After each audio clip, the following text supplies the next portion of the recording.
Monsieur Bono, bonjour. Après Sofia, où on s'est rencontrés il y a 15 jours, aujourd'hui je vous retrouve à Madrid. Quelle est la signification de ce déplacement aujourd'hui? Eh bien, les nationalistes français que je représente aujourd'hui avec mes amis se sont rendus à Madrid à l'invitation de la phalange espagnole et de la phalange de la France pour célébrer les 90 ans de l'union de la phalange de José Antonio et de la France de Lenes Maramos et Odésimo Redondo. Il s'agit d'un événement fondateur puisque c'est le plus ancien mouvement nationaliste européen ayant gardé son nom et ayant, au travers des vicissitudes de l'histoire, maintenu haut le drapeau, dont les 90 ans sont fêtés aujourd'hui. Cet enracinement est pour nous quelque chose d'essentiel parce que le nationalisme a l'âge de nos nations. Et rien ne se fera si l'on ne prend pas en compte cet élément et cette nécessité, cet héritage, pour pouvoir construire solidement un avenir. C'est pour cela que les nationalistes viennent aujourd'hui de France apporter leur soutien à leurs camarades d'Outre-Pyrénées. Qu'est-ce que ça signifie pour l'avenir?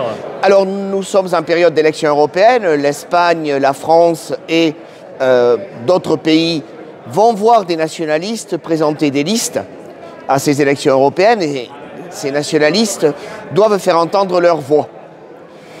Cette voix doit être une voix révolutionnaire, comme l'est celle de la phalange ou comme l'est celle du nationalisme en France. Il n'y a pas de compromission à avoir avec un système qui est mauvais par nature.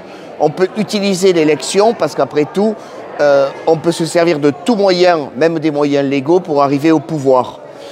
Et c'est dans ce sens-là que nous utilisons cette opportunité de faire entendre notre voix au travers du suffrage européen. En même temps, nous allons pouvoir dire ce qui, de France, en Espagne et dans toute l'Europe, est la cause de notre décadence, parce que très souvent, cette cause trouve ses fondements à Bruxelles, à Strasbourg, dans ce régime pourri, qui est le régime de l'Union européenne et plus généralement le régime de l'après-guerre. Nos nations doivent tirer un trait sur ce régime pour pouvoir ressusciter, retrouver leur avenir et leur place dans le monde, c'est-à-dire la première. N'oublions pas que des millions de personnes dans le monde parlent l'espagnol, que l'Espagne a été un des phares de la civilisation mondiale, un phare européen comme l'a été la France. Eh bien, c'est cette place que nous devons retrouver, la première.